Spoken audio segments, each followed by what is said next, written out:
for their kind words. I appreciate these premature eulogies, and I want to return the favor. So let me say, I think Governor Ritter has demonstrated what a difference a governor makes. In the last 2 years, he set out, both in his campaign and since taking office, with a very clear and bold agenda to make progress on a number of fronts. He vowed to put Colorado on the map when it came to the new energy economy, and we've done that.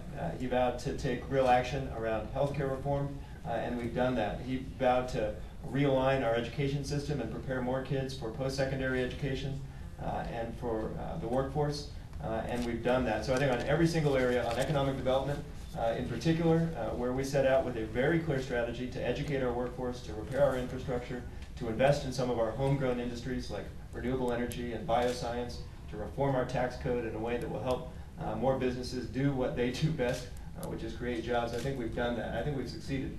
And I think that is in no small part because of the consistent and strong leadership that has emerged from the first floor of the Capitol under Governor Ritter's watch. So I want to thank you for that, for your leadership and for your friendship.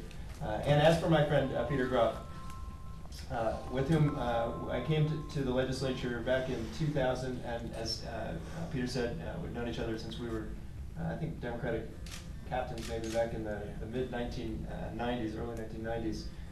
There's nobody, in my view, in this building or any other building who cares more passionately about the well-being of children in this state. Some of you, I think, were lucky enough, as I was, and I believe the governor was, to sit at I think also at the Pepsi Center, at an event in which Senator Groff had just taken the oath of office. And he talked a lot, first about his own kids, whom he cares a lot about, and my mom, for some reason, happens to care a lot about. She's kind of anxious with some grandchildren, so she's adopted his. Surrogate grandchildren. And that's right. And she said, and Peter said, President Groff said, you know, my kids, Regina and my kids are going to be fine. They're going to get a good education. They're going to get to go to a doctor if they get sick. They've got a safe place to sleep, a warm place to go when it gets cold out. But he said, what about all the other kids in Colorado? What about them? And I think it's obvious to anybody who knows him or anybody who watches that that is the passion that drives him into this office. And I'm glad that children will continue to have such a champion, such an effective champion in the form of Senator Groff.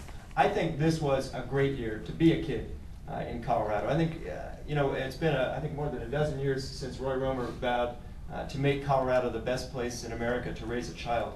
I think we made more progress on that front this year than at any point that I can remember in every area. I think if you're a kid who needs to go to preschool or kindergarten, you got help this year. 25,000 more children will get the benefit of high-quality early childhood education.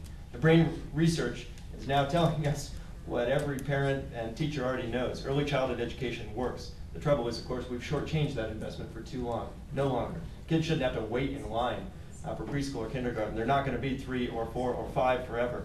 They're going to grow up, and they're going to miss out if they don't get those advantages. Now more kids will be able to start first grade ready to learn.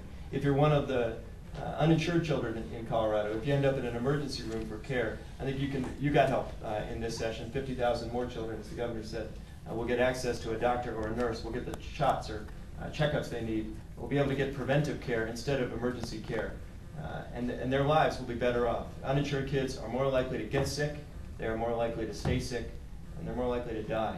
We decided this year it doesn't have to be that way, not in Colorado. We made more progress on that front, I think, than at any other point that I can remember. And for college students, I think the news was especially good this year. We're not where we ought to be. You know, it'll be a long time before, at this rate, we reach the national average, and aiming for average is not our goal.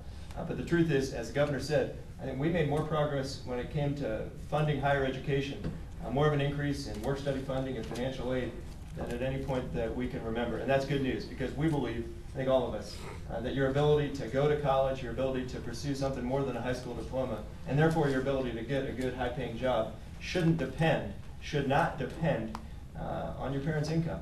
It seems to me we ought to keep the doors of higher education open to all kids who have the aptitude and the interest in pursuing that, and I think we made real progress on that front. This was, I think, a terrific session, therefore, for Colorado's kids, and I think in some ways the benefits of the investments we made this year won't be known for many years to come, not until these kids finish college, not until they get these sort of new green-collar jobs, and not until the state prospers as a result. But that is exactly where we're headed, and I'm proud to have been part of that team.